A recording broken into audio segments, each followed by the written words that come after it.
आप सब लोगों को नमस्कार। पिछले कई दिनों से मेरे पास दिल्ली भर से लोग आ रहे हैं। मैं भी दिल्ली में घूमता रहता हूं, लोगों से बात कर रहा हूं। दिल्ली को भारतीय जनता पार्टी की केंद्र सरकार ने और खासकर अमित शाह जी ने देश की क्राइम कैपिटल बना के रख दिया है। इतने ज्यादा अपराध हो रहे हैं, खुलेआम चोरियां हो रही हैं, डकैती हो रही है, चेन स्नैचिंग हो रही हैं, महिलाओं का घर से निकलना मुश्किल हो गया है, गैंग वॉर हो रहे हैं। लोग बहुत ज्यादा डरे हुए हैं, लोग अपने आप को बहुत ज्यादा असुरक्षित महसूस कर रहे हैं। भारतीय जनता पार्टी को और इनकी केंद्र सरकार को दिल्ली के लोगों से कोई लेना देना नहीं है।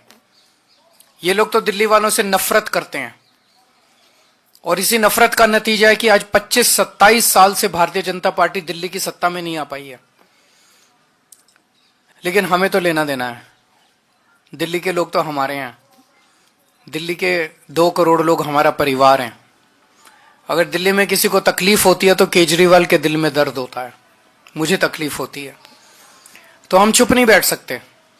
तो मैंने जगह जगह लोगों को यह भरोसा दिलाया है कि आम आदमी पार्टी की सरकार बनेगी तो जितनी आरडब्ल्यूएज हैं उनको अपने अपने इलाके में सिक्योरिटी गार्ड अपॉइंट करने के लिए दिल्ली सरकार की तरफ से उचित राशि दी जाएगी।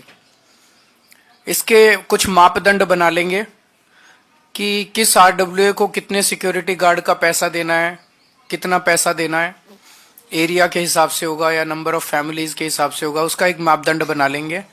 लेकिन सरकार बनने के बाद लोगों को अपने अपने इलाके के अंदर security guards, private security guards appoint करने के लिए, ताकि वो सिक्योरिटी गार्ड्स वहां पे लोगों को सुरक्षा प्रदान कर सकें। बेसिक सुरक्षा, वैसे तो पुलिस को कोई रिप्लेस नहीं कर सकता और ना ही हमारा मकसद है पुलिस को रिप्लेस करने का, लेकिन अपने अपने इलाके के अंदर बेसिक सुरक्षा के लिए, ताकि कोई भी चोरी करके भागे तो उसको पकड़ा जा सके, कोई भी अनऑथराइज्ड लोग अंदर ना आ सकें। इन सब चीजों पे कंट्रोल करने के लिए लोगों को, जैसे हमने पूरी दिल्ली में सीसीटीवी कैमरे लगवाए, अब कोई भी अपराध होता है तो उस सीसीटीवी कैमरे से उस अपराध को कंट्रोल करना आसान हो जाता है, उस अपराधी को पकड़ना आसान हो जाता है। ऐसे ही हम सिक्योरिटी गार्ड आरडब्ल्यूएस के जरिए उनको पैसा देके सिक्योरिटी गार्ड मुहैया कराएंगे। ये भी हमारी एक गारंटी है इस चुनाव के अंदर। अगर आपके कोई एक आध क्वेश्चंस हैं तो बता दीजिए। बीजेपी धरना पार्टी बन गई है। रोज इनके लिए मैं सोच रहा हूँ एक टेंट लगवा देता हूँ बाहर, मेरे घर के बाहर, और परमानेंटली ये भी 100-200 आदमी वहां बिठा दें। रोज बस बैनर बदल लिया करें कि आज इसके लिए धरना कर रहे हैं, आज उसके लिए धरना कर रहे हैं। इनके जैसे झूठे और दोगले लोग नहीं है। कल मैं इलेक्शन कमीशन किस लिए गया था? इलेक्शन कमीशन इसलिए गया था, इलेक्शन कमीशन से ये शिकायत करने कि रोहिंग्या का बहाना बना के पूरी दिल्ली के अंदर भारतीय जनता पार्टी पूर्वांचलियों के और दलितों के वोट कटवा रही है। ये खुद ही जेपी नड्डा साहब ने संसद के अंदर कबूल किया था कि हम पूर्वांचली और दलितों के वोट कटवा रहे हैं। कल उसी की शिकायत करने के लिए मैं गया था कि पूर्वांचलियों के वोट कटवा रहे हैं, और ये मेरे ऊपर उल जलूल वो लगा रहे हैं। जितना काम आम आदमी पार्टी ने, जितने एमएलए पूर्वांचल समाज से बनाए, आप देख लो जितनी टिकटें हम देते हैं और जितनी टिकटें ये देते हैं।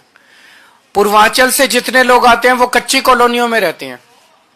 कच्ची कॉलोनियों के अंदर 2014 के पहले जीना मुश्किल था, नरक की जिंदगी थी, कीचड़ ही कीचड़ रहता था, कोई विकास नहीं था। सुप्रीम कोर्ट और केंद्र सरकार के ऑर्डर्स के मुताबिक वहां विकास नहीं हो सकता था। कच्ची कॉलोनियों में 90% से ज्यादा लोग पूर्वांचली रहते हैं। मैं भारतीय जनता पार्टी से पूछना चाहता हूं, 10 साल के अंदर आपने कच्ची कॉलोनियों के लिए क्या किया? एक भी सड़क बनवाई इन्होंने?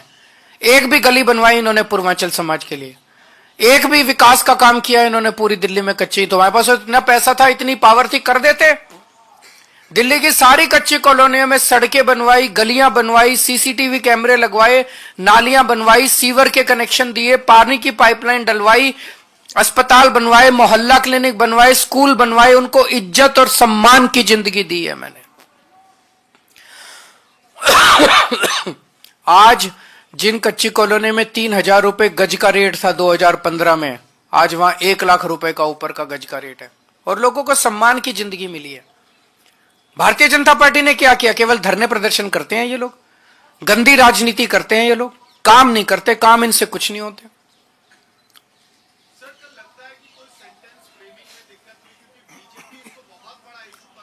बीजेपी के बनाने से इशू बनते नहीं है। बीजेपी के जितने इशू थे वो इनको उल्टे पड़ते जा रहे हैं। इन्होंने रोहिंग्या किया, अब ये कहते हैं टीवी वालों को फोन कर रोहिंग्या पे डिबेट मत कराना। फिर उन्होंने शीश महल उठाया, अब टीवी वालों को फोन करके शीश महल पे डिबेट मत कराना। जितने मुद्दे ये उठा रहे हैं वो इनको उल्टे पड़ रहे हैं। क्यों? क्योंकि इनके मुद्दे फर्जी हैं। ये दिल्ली के विकास की बात नहीं करते, केवल गाली गलौज की बात करते हैं। सुबह से शाम तक केजरीवाल को गाली, केजरीवाल को गाली, केजरीवाल को गाली। केजरीवाल को गाली से क्या दिल्ली का विकास होगा? केजरीवाल को गाली देने से क्या देश का विकास होगा? अरे देश की बात करो, दिल्ली की बात करो, लोगों की बात करो। लोगों को जीना हराम हो रहा है, महंगाई और बेरोजगारी। कल भी मैं गया था शाम को एक झुग्गी बस्ती के अंदर, बेरोजगारी का ये आलम है। एक एक घर के अंदर बच्चे बैठे हैं बिना रोजगार के। इनको चिंता है रोजगार की? इनको चिंता है बच्चों की कि उनको रोजगार कैसे देंगे? महंगाई से लोगों का घर का खर्चा नहीं चल रहा, चिंता है इनको? बस सारा दिन केजरीवाल के खिलाफ धरने प्रदर्शन, गाली, केजरीवाल ये, केजरीवाल वो। इसीलिए तो इनको कोई वोट नहीं दे रहा। Thank you.